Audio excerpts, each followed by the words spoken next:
j'étais dans la pornographie tout en étant chrétien. J'étais dans la masturbation tout en étant chrétien. Et j'ai posté sur Facebook. J'ai partagé les choses sur les réseaux, mais j'étais au fond, j'étais faux.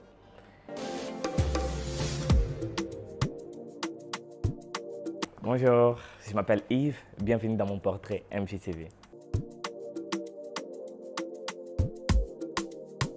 Waouh, j'aime bien la question. Premièrement, d'abord, je suis né dans une famille chrétienne. Et par après, j'ai fréquenté les codymes, j'ai fréquenté vraiment l'église. Mais à un moment donné, je me suis vraiment fortement rébellé face au Seigneur. Ça veut dire que je suis rentré dans mon ancienne vie. Et tout d'un coup, un jour, c'était en 2008, je me rappelle bien, et le pasteur prêchait, il parlait de les fils prodigues, il a parlé, il a prêché, c'était tellement fort ces jours-là. Et ces jours-là d'abord, j'ai reçu Christ comme Seigneur et Sauveur d'abord. Et puis ensuite, quelques mois après, je pense 2 mois après, il y avait retraite de la jeunesse. Et lors de la retraite de la jeunesse, et les pasteurs, je me rappelle c'était le pasteur Parfait Mavon, la parole du salut Mimosa, il prêchait, il prêchait, il prêchait pendant qu'il parlait. Et ces jours-là, il me pointe du doigt. Et ces jours-là, en me parlant, il m'a parlé par rapport à mon appel. Il était parmi les premières personnes en me disant, tu as un appel au ministère, Dieu va beaucoup t'utiliser.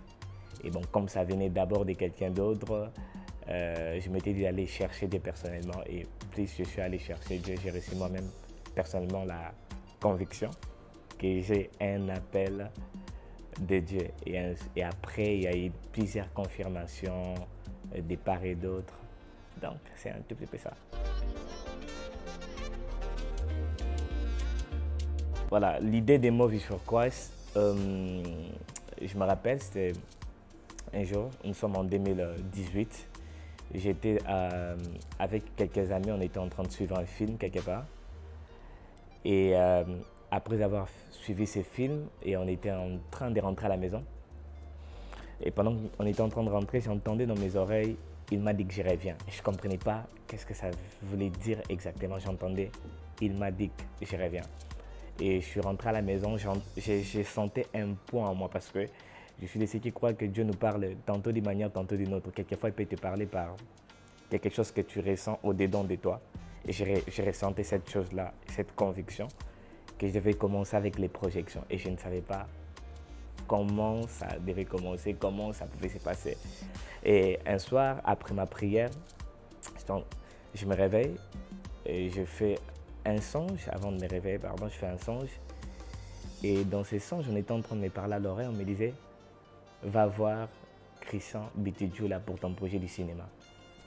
Je ne comprenais pas, ça s'est répété tellement.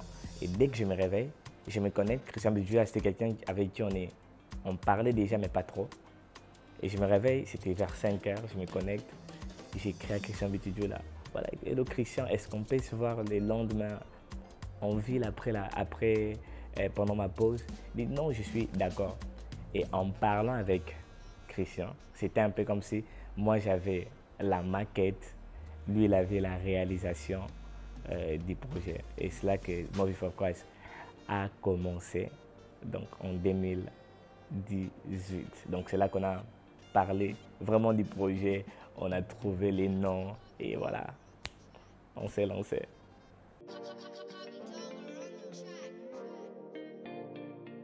Voilà, les défis que l'on rencontre en ces temps, surtout étant que jeune chrétien, nous sommes dans juste une génération où les gens ne veulent pas de la préparation.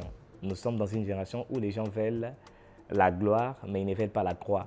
Nous sommes dans une génération où les gens ne veulent pas d'abord se préparer pour aller plus loin. Donc les défis que nous avons, on a beaucoup des outils à notre disposition. Internet, les livres, mais les gens ne se forment pas. Mais les gens sont beaucoup plus aptes à être au devant de la scène, beaucoup plus aptes à être vus, mais sans la préparation. C'est comme ça l'on constate qu'il y a beaucoup trop de personnes destinées à avorter. Il y a beaucoup trop de personnes qui commencent, mais qui finissent vraiment toujours mal à cause du manque de préparation. Donc, les défis, premièrement, les manques de préparation. Les manques de préparation. Donc, c'est un peu ça.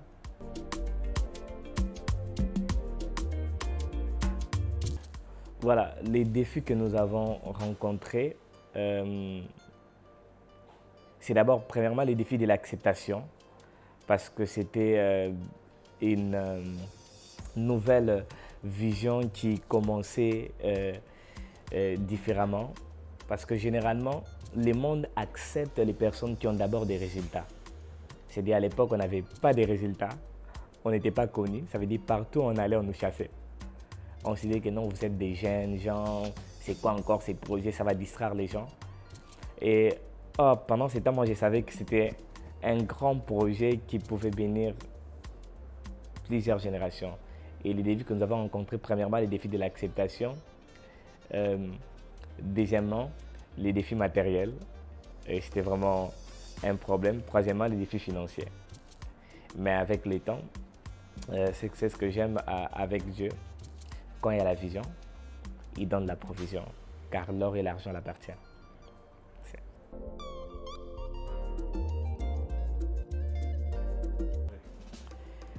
Voilà, avant Christ, voilà. Avant Christ,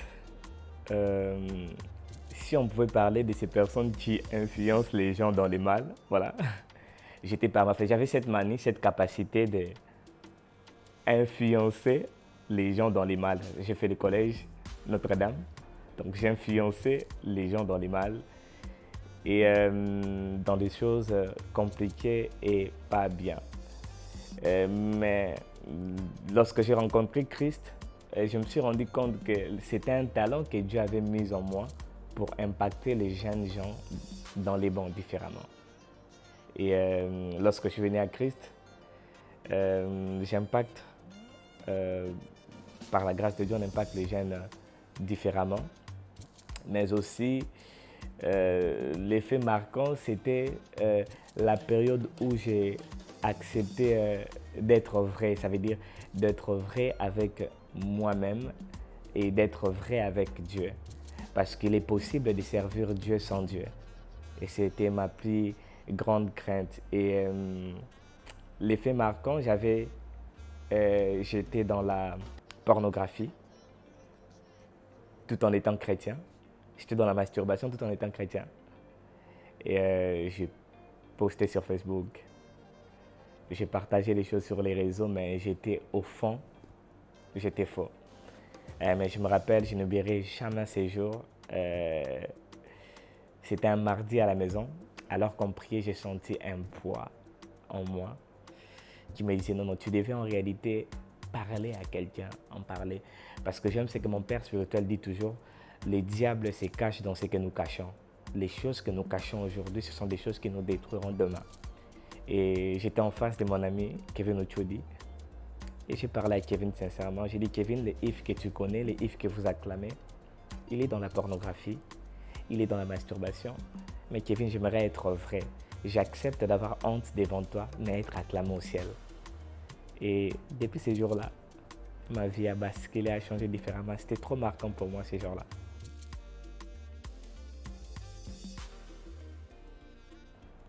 Après Christ. Après Christ, bon, beaucoup de choses ont changé. Hein. Beaucoup de choses ont changé. Après Christ, il y avait... j'étais quelqu'un de colérique. La colère est partie. J'étais quelqu'un qui n'avait pas de patience. Et maintenant, je suis patient. Et j'étais quelqu'un... je ne connaissais pas encore très bien mon identité. Mais en Christ, je sais savoir réellement mon identité. Et je sais savoir à quoi je suis appelé. Et comme la Bible déclare, sa parole est une lampe à nos pieds, une lumière sur notre sentier. Et au travers de Christ, mon chemin est un peu ouvert. Et on y croit parce que nous sommes en train de... On court vers la perfection. Et nous croyons qu'on va y arriver.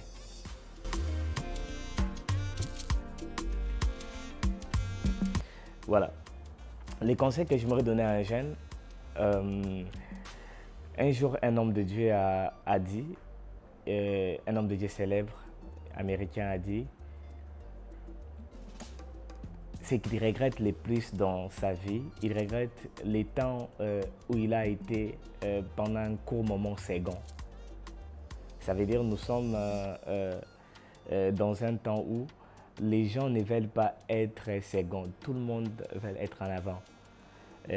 Alors que dans les parcours, il y a de ces personnes qui vont demeurer des Aaron pour des Moïse. Et c'est quelque chose que l'on doit accepter. Et c'est un conseil que j'aimerais donner encore à un jeune, je vais encore me répéter, la préparation. Avoir le temps pour se préparer. Se préparer. Car le monde dans lequel nous sommes, c'est un monde des résultats. Le monde respecte les résultats. Le monde respecte les résultats. Donc l'apprentissage, la lecture des livres, la concentration, avoir le temps pour soi, planifier sa journée. Donc c'est un peu ça.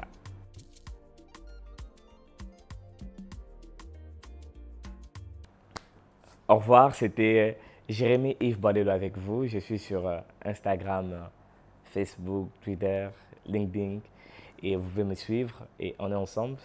Et à bientôt. Portrait, check.